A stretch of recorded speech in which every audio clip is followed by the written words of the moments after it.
Jelas itu jelas, karena nggak akan mungkin bisa. Setan itu tidak tampak, tapi nyata. Tidak tampak nggak bisa dilihat, tapi nyata. Nyatanya gimana? Nyata itu akhirnya dosa itu kejadian gitu. Dilakukan manusia. Hasilnya kelihatan.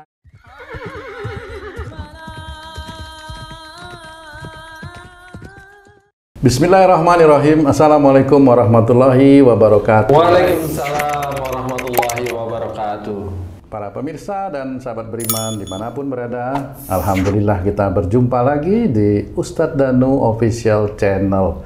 Semoga kita selalu dalam lindungan Allah Subhanahu wa Ta'ala. Amin ya rabbal alamin.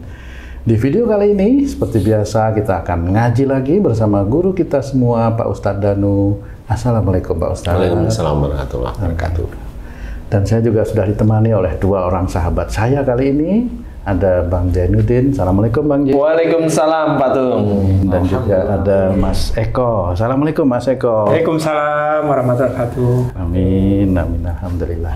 Para pemirsa dan sahabat beriman dimanapun berada, bahasan kita kali ini tentang setan. Tumben setan, biasa jin dajjal setan. Ini apa karena siasat setan juga supaya nggak diomongin gitu kan? Karena setan ini populasinya sudah lebih banyak sekarang dan ada di mana-mana gitu loh. Tapi kadang-kadang kita bingung, ini setan apa ini orang gitu loh. Setan sama orang itu satu kesatuan atau beda itu? Ini Udah nyata berarti setannya. nyata. Nyata tapi tidak nyata. Nyata tapi tidak nyata ya bahasanya. Ini yang akan kita tanya guru kita Pak Ustadz Danu ya. Apa yang kita mau tanya sih? Biasa gini, setan itu selalu jadi kambing hitam dari perbuatan manusia yang melenceng dari ajaran tauhid atau dari Allah beri petunjuk tuh dia ngelencengin. Jadi bisa aja saya berbuat ini karena setan. Jadi setan yang berwujud kambing gitu. Di bahan salahan terus supaya dianya bener gitu loh. Bukan dia yang salah, setan lah yang salah gitu. Oke. Nah, seperti itu gimana ya supaya orang tuh sadar kalau dia itu yang salah. Setan tuh cuman ngipas-ngipasin doang. Mohon penjelasan mengenai itu Pak Ustadz. Seperti yang disampaikan oleh Bang J itu Pak Ustadz. Iya. Bismillahirrahmanirrahim. Assalamualaikum warahmatullahi wabarakatuh. Waalaikumsalam warahmatullahi wabarakatuh. Amin ya rabbal alamin. Jadi memang setan itu sudah ada sebelum Adam diciptakan. Iblis yang kita ketahui adalah iblis. Nah, setan itu turunan dari iblis. Kalau sifatnya setan itu menggoda, jadi diingat-ingat ya, menggoda manusia. Jadi sifat menggoda itu tidak ikut mengerjakan.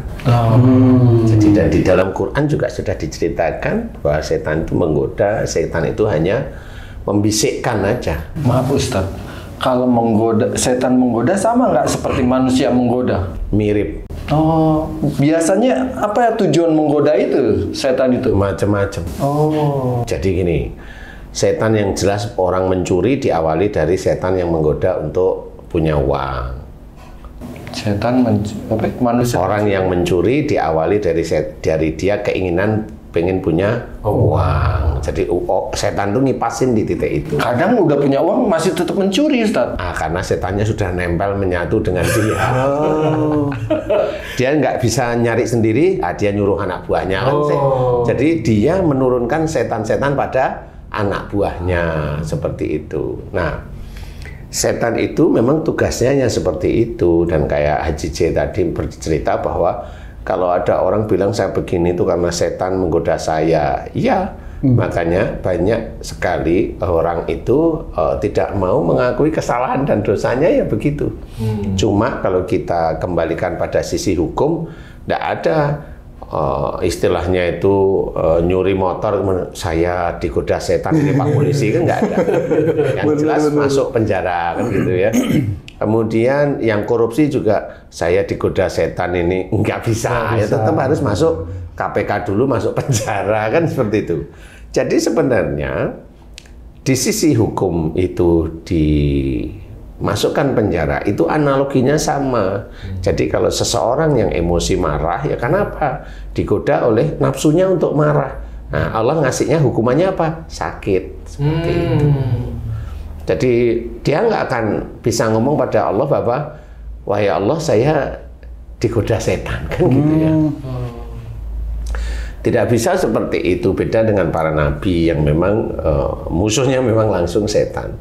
Jadi kayak mamanya Nabi Ayub, setan itu sendiri awalnya, sebelum Nabi Ayub sakit itu kan setan sendiri meminta pada Allah Ta'ala, saya akan ganggu tauhidnya atau ibadahnya Nabi Ayub dengan satu, hartanya dihabiskan.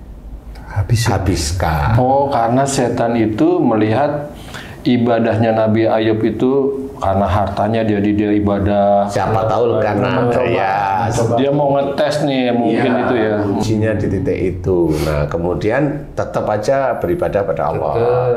Kemudian minta lagi pada Allah Ta'ala agar anaknya diambil lah tetap Nabi Ayub sendiri tetap beribadah pada Allah Ta'ala, istiqomah. Kemudian yang terakhir itu yang Nabi Ayub diminta setan itu meminta pada Allah Ta'ala kan saya buat sakit ceritanya. Sakitlah Nabi Ayub, tetap beribadah. Ya, pada saat sakitnya itu istrinya meninggalkan Nabi Ayub. Nah, di titik itu kenapa Nabi Ayub memohon kepada Allah Ta'ala agar diberi dihilangkan istilahnya penyakitnya oleh Allah Ta'ala. Makanya di situ diberi jalan oleh Allah Ta'ala dengan kesembuhan. Nah, setan itu kalau dengan Nabi begitu cara godanya. Tapi kalau dengan orang-orang zaman sekarang ya bukan seperti itu. Oh, berarti Ustadz, setan juga ada toleransi. Kalau di manusia tuh ada pangkat-pangkatnya, menggoda Nabi, pangkatnya ini, menggoda orang kebanyakan, menggoda ini, atau seperti itu, Ustaz? Iya, sama istilah levelnya. Jadi umpamanya kayak Nabi Ayub diganggu, hartanya dihabisin. Sekarang umpamanya Haji punya hartanya habis, wah iya harta saya dihabisin setan. Oh, nggak bisa seperti itu. Nggak taunya Haji C boros. Tapi tanya sama istrinya, wah Haji C nggak pernah boros kok, tapi hartanya habis. Buktinya kurus. Nah, memang akhirnya kalau istrinya tetap begitu, akhirnya saya bisikin ke Haji C. Ci, hartamu habis kenapa? Haji C bisikin ke saya selingkuh Ustadz, selingkuhan saya minta banyak. Oh ya sudah, biayain orang, kan bisa aja seperti itu, gitu loh Cita. Di situ setannya di mana Ustadz? Yang tadi dibisikin itu, apakah di istrinya tadi atau di selingkuhannya tadi?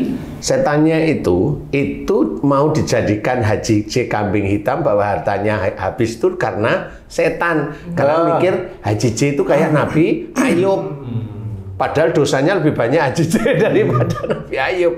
Jadi merasa hartanya dihilangkan. Ini diganggu setan ya hartanya, padahal ya enggak. Nah, apanya setannya?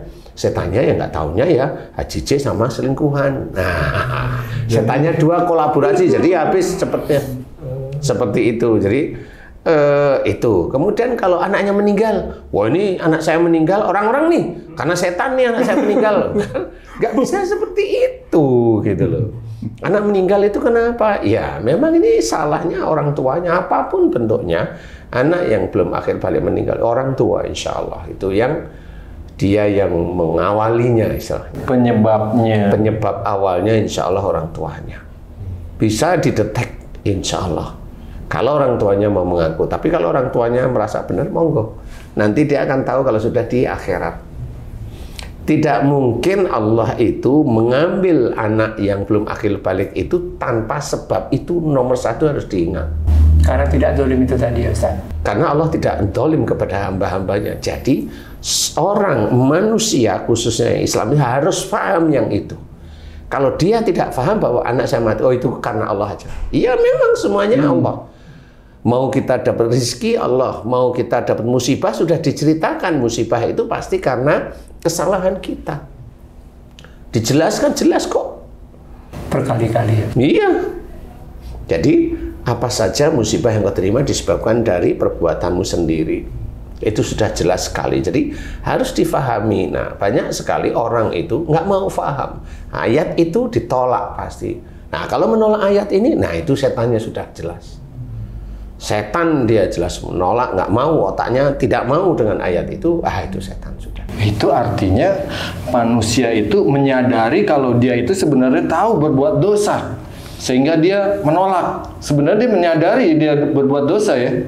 Belum tentu mau menyadari, tapi dia kalau merasa egonya merasa tidak salah, satu. Nomor dua, gurunya tidak pernah ngajarin bahwa manusia itu tempatnya salah. Yang kedua itu, dia nggak punya memori kalau dia itu dosa. Kan seperti itu. Kecuali kalau mukanya dihajar sama truk, nah itu baru. Mau cerita apa dia? Mau cerita, oh ini mukanya saya ini karena Allah aja yang menginginkan. Loh kan masih begitu nyalain Allah lagi. Kan nggak boleh. Nah, setan itu di mana-mana seperti itu. Setan bergelayutan di MBZ sana. MBZ apa sih? Jalan tol. Jalan tol MBZ. Muhammad bin Zaid. Muhammad bin Zaid. Nah, itu setan gelayutan di sana nih. Kok bisa, Ustaz? Hah? Kok bisa? Lah itu rangkanya itu diganti ya, tahu? Setan-setan itu sudah di situ. Nah, setannya di mana? Ya, yang bikin sama yang rencanain dilihat aja itu nanti. Yang mana nih? Yang bikin itu maksudnya kontraktornya itu udah mulai disidang terus-menerus. Di mana? Ya yang bikin gedung, bikin ini, ya, lihat aja. Setan itu di situ. Dan dia itu walaupun setannya itu nggak nyata, tapi wujudnya nyata. Atasan-atasannya nyuruh, Dek tolong dihitung kembali. Nanti itu cari efisiensinya. Nah, nanti kan seperti itu. Setan yang mana nih ngajari bahwa perhitungan pertama kontraknya itu 50 miliar. Jelas? Kalau di efisiensi, padahal kantor itu menggelontorkan, bukan kantor ya istilahnya ya. Istilahnya itu owner itu menggelontorkan uang itu tetap 50 miliar. Tapi kalau gedung itu dipres, ya kan bisa lebih 15 miliar itu masuk ke kantong. Ya nggak tahu ini kantongnya siapa, kan gitu. Nah setan itu sudah di situ banyak sekali. Dan banyak juga setan-setan yang wujudnya manusia itu umrah loh malahan mau. Kan gitu. Jadi mana nih yang setan benar? Itu sebenarnya setan yang diceritakan Allah setan dulu itu atau memang nafsu manusia yang sudah seperti setan sifatnya Pak Ustadz sebenarnya? Iya seperti itu. Cuma manusia kan nggak pernah mau tahu, nggak mau ngaku, mau tahu bahwa dia itu punya sifat dolim sebenarnya. Banyak yang nggak mau. Cara nutupinya banyak kok caranya. Secara fisik dia biar kelihatan alim kan udah banyak tahu. Ya. Bagaimana biar kelihatan alim? Ya begitu itulah. Biar kelihatan alim, biar ini. Sebenarnya hartanya yang enggak. Nah ini setan-setan yang di bangunan nih. Mau gedung, mau jalan dan sebagainya. Nah setan yang lain apa? Ya itu tadi. Setan yang macam-macam.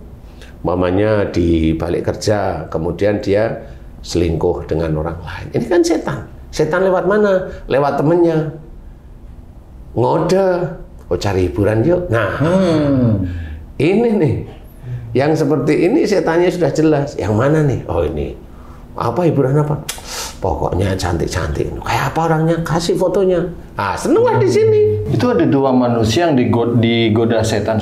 Apakah setan dua manusia ini berkomunikasi, Ustaz? Ya enggak, itu kan nafsu ketemu nafsu sebenarnya. Gitu loh. Iya, kan itu nafsu ketemu nafsu. Nah, kalau udah klop kan ya, ayo kan gitu. Sabtu nafsu penggoda, Sabtu nafsu pengikut gitu. Ini kalau saya perhatian penjelasan Ustadz nih, orang pinter-pinter nih ya, insinyur, pokoknya segala macam. Tapi setan lebih pinter lagi ya menggodanya. Jadi tahu kekurangan seseorang ini untuk berbuat dosa itu, setan pinter gitu loh. Apakah setan lebih pinter dari manusia, Ustaz? Dia itu hanya butuh kesabaran aja. Tinggal ditunggu aja kan gitu. Berarti setan itu makhluk yang amat sangat sabar ya? Ya bukan amat sangat sabar. Cuma manusianya aja juga lalai, jadi setannya itu juga. Nanti mencontoh sabarnya setan. Jangan. Nah, yang penting itu adalah bukan persoalan setan. Memang di mana-mana, sangat banyak sekali ya. Cuma bagaimana caranya kita itu tidak terlalu banyak digoda setan, satu.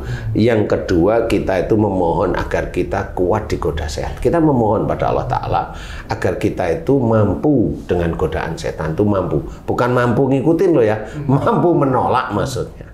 Itu yang harus kita pegang, itu harus kita kerjakan. Apa dari situ? Satu, banyak-banyaklah memohon ampun kepada Allah Ta'ala. Karena dosa pada manusia itu memang sangat banyak sekali. Dan itu, setan itu banyak di dalam tubuh manusia. Setan apa?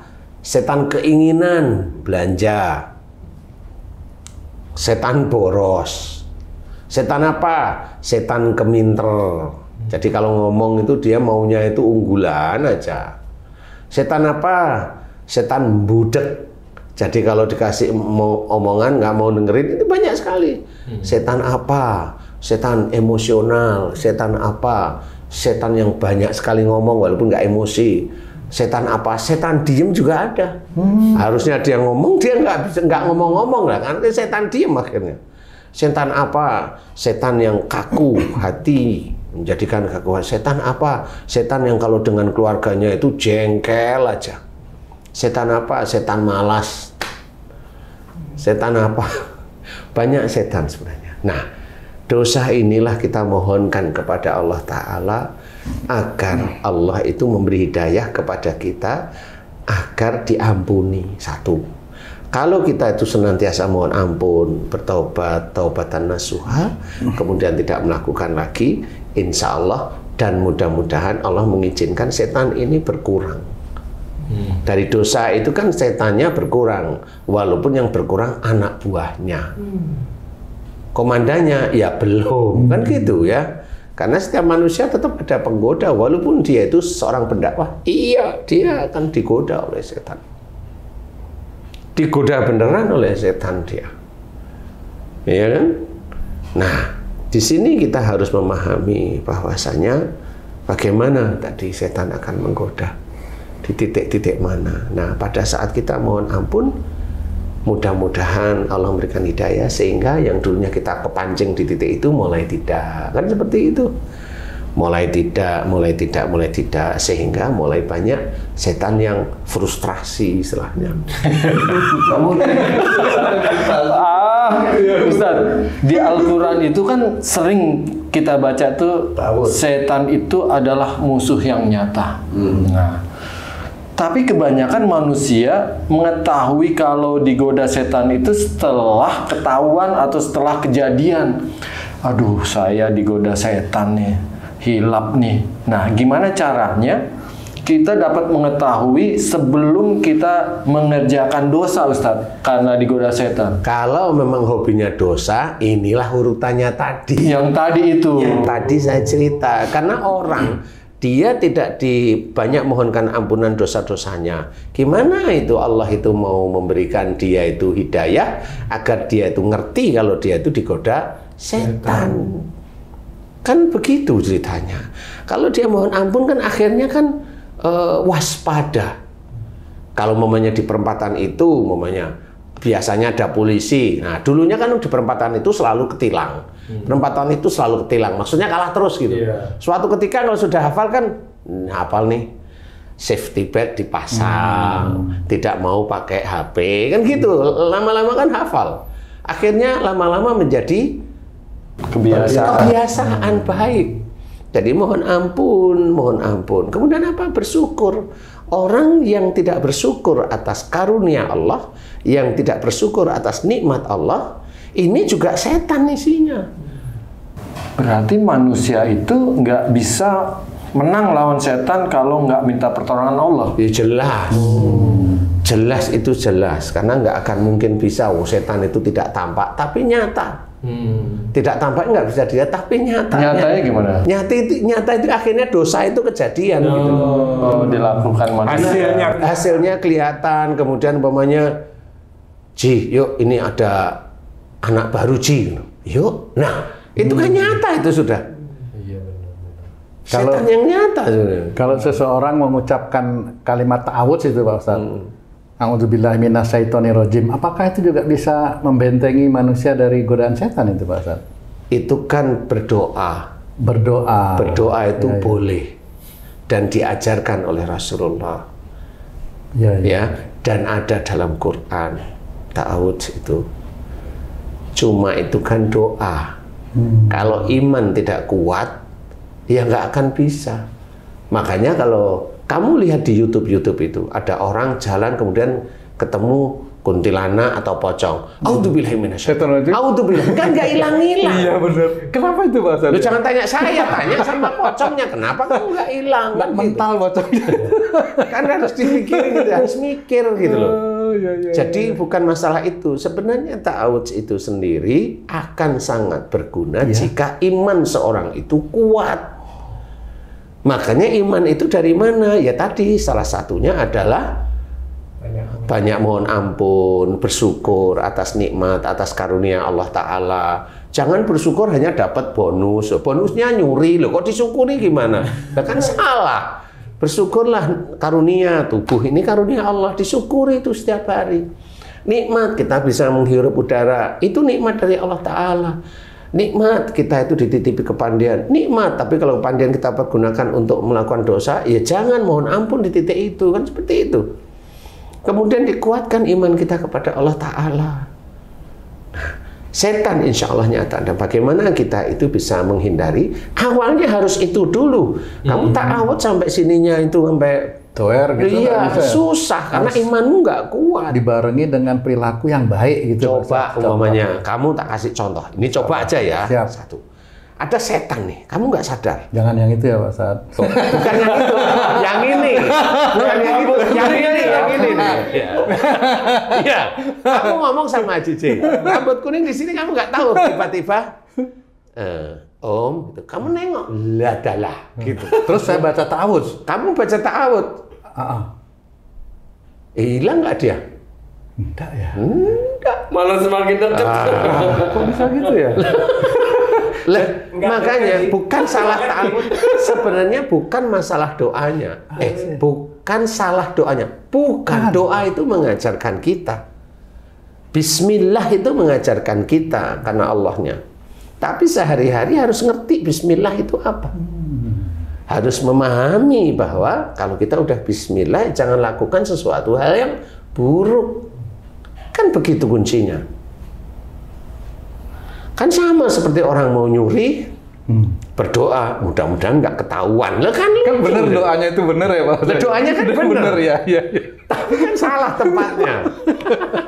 Kalau kita ingin niat berubah jadi baik, apakah setan semakin banyak menggoda, Ustaz? Lah iya, kalau udah niat itu setan itu malah kayak ngeces itu loh kayaknya.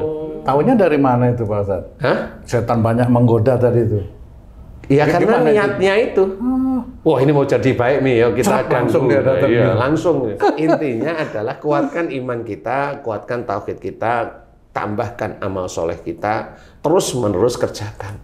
Apa yang dikerjakan sunnah dari Rasulullah. Apa yang dikerjakan sholat tertib, kan gitu, istiqomah. Dari sholat itu ya jangan sombong, jangan ujub, jangan riak, kan gitu nih. Baik qobliyah, baik ba'diyah, silahkan kerjakan. Baik sunnah yang lain silahkan. Baca Quran silahkan. Jangan ada belajar untuk tidak ujub, tidak riak. Karena setan itu akan di situ. Kalau dalam ibadah sholat gitu, setan bermainnya di mana tuh, Ustaz? Di otak. Di otak orang yang melakukan ibadah Biasanya ini. gitu. Di otak itu terus geramjang akhirnya ininya mulutnya baca tapi sininya kemana-mana biasanya gitu. Itu cara setan aja. Terus sama nggak Ustaz, misalnya sudah habis sholat nih, terus kasih tahu tuh sama orang lain kalau kamu udah sholat. Itu setan yang tadi, geramjang itu sama yang suruh sombong tadi, sama nggak Ustaz? Ya beda. Banyak berarti. Lah kan setan banyak. Kalah dong. Makanya kamu kalah terus ya. Karena lawannya banyak. Loh iya. Bukan gitu. Kamu kalah terus ya. Padahal kamu kan merasa lawanmu banyak. Merasa.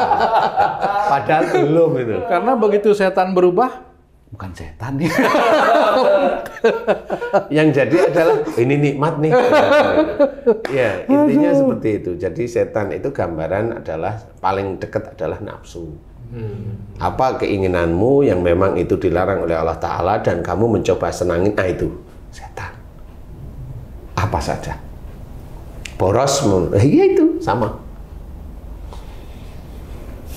Itu setan itu. Dalam hal ibadah juga bisa, Ustaz. Kenapa? Dalam hal ibadah, misal pengen nih tiap tahun nih umroh nih.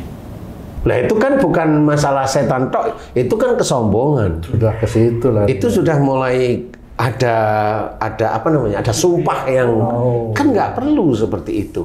Kesannya kok kamu itu hartamu itu nggak pernah habis. Kan nggak pernah tahu harta itu habis atau nggak pernah habis, kan nggak pernah tahu orang itu. Jadi nggak usah ngucap seperti itu. Tapi kalau memang diizinkan oleh Allah Ta'ala umrah, bersyukurlah. Jadi nggak usah ngucap yang aneh-aneh, karena dengan aneh-aneh itu kamu udah bersumpah. Nah, nanti kalau kamu itu pas badannya nggak enak, setahun nggak umroh, 2 tahun nggak, masalah kamu. Itu sama. Dan saya ada kasus yang seperti itu. Kasus yang seperti itu. Dulu orang sakit mata biasa.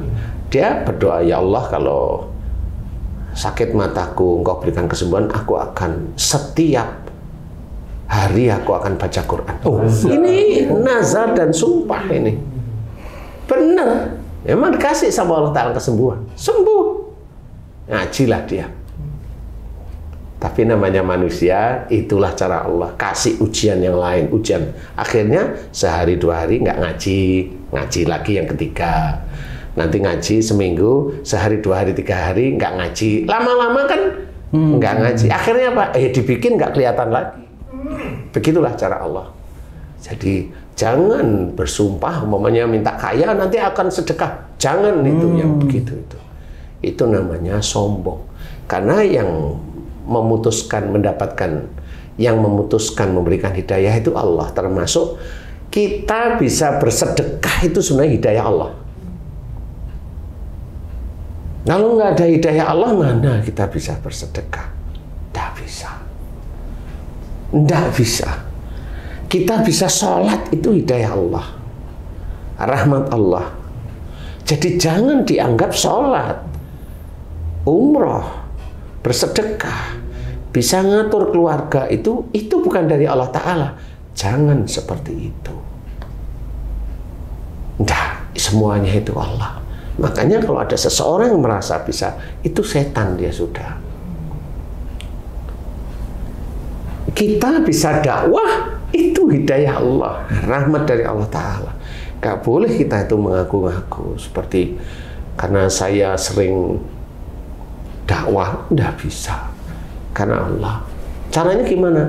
Ya Alhamdulillah, karena Allah mengizinkan kami dakwah. Boleh itu seperti itu. Jadi ada Allahnya. Nah, inilah yang namanya iman. Tauhid itu kuat lekang. Bahwa semua kebaikan yang kita kerjakan itu semata-mata hidayah dari Allah. Bahkan itu bisa rahmat kalau memang dia itu istiqomah di dalam mengerjakan kebaikan. Tidak bisa. Makanya kayak tadi saya tiap tahun mau umroh. Kok berarti kamu memberikan hidayah untuk kamu sendiri? Oh gitu. Padahal setan nggak pergi umroh kali kan Pak Ustadz ya? Hah? Setan ngapain dia umroh? Nggak ada tugas. Iya. Yang ada tugas kan hanya cuma manusia dan jin. Astagfirullah. Iya, tuh. Makanya jangan kita berani-berani mengatakan bahwa kebaikan yang kita kerjakan itu dari kita. Oh, nggak bisa. Semua itu dari Allah. Apa saja. Kita melangkahkan dari rumah menuju tempat kerja aja itu dari Allah Ta'ala. Nggak bisa. Kita itu bisa memberikan nasihat, masukan baik kepada orang lain. Itu Allah yang memberikan hidayah kepada kita. Makanya nggak boleh. Makanya disitulah setan itu terus-menerus ada di setiap lini manusia. Khususnya Islam, sebenarnya sudah sangat baik. Makanya harus belajar minta rezeki kepada Allah Ta'ala. Ya Allah, aku mohon Engkau berikan aku rizki yang banyak wujudnya harta, agar nanti aku bisa sedekah, agar nanti aku bisa bikin pesantren, agar loh, Emang kamu sedekah itu memang dari kamu sendiri? Emang kamu bikin pesantren dari kamu sendiri? Itu Allah aja mengizinkan. Nah, di titik inilah kita sebagai seorang Islam belajar. Setan itu di mana-mana. Baik itu di orang biasa, baik itu di orang yang ibadahnya sempit, maupun yang ibadahnya lumayan cukup, maupun yang kelihatannya ibadahnya itu kelihatan hebat, setan tetap ada. Nggak ada yang ada setan di titik itu. Insya Allah seperti itu. Jadi kalau kita mau berkaca pada diri sendiri, ya itu tadi. Apa yang mau kita lakukan baik itu dari Allah. Semuanya. Ma syabaka min hasanatin fa min Allah. Harus kita lihat. Apa saja nikmat yang kau terima itu dari sisi Allah. Nikmat apa? Kamu bisa sedekah. Itu nikmat dari Allah. Kamu bisa sholat. Itu nikmat dari mana? Dari Allah. Kamu bisa punya istri dari mana? Dari Allah. Bukan hebatmu kamu itu memilih istri cantik. Bukan, enggak, itu semuanya dari Allah Ta'ala. Nah, di titik ini setan itu akan bergelayut panjang. Banyak nggak sampai sekarang? Sangat banyak. Ayo kita belajar sekarang. Kita belajar untuk memohon agar setan itu sulit untuk menggoda kita, dan mohon kepada Allah Ta'ala agar kita itu dikuatkan oleh Allah Ta'ala agar tidak tergoda. Itu Amin. Hanya doa. Tetapi kalau imannya kuat, ya mudah-mudahan doa itu akan menjadi senjata kita, sehingga kita melakukan sesuatu kebaikan. Wah, kamu itu bisa begini ya, begini ya. Kita langsung ngomong, itu sebenarnya hanya Allah.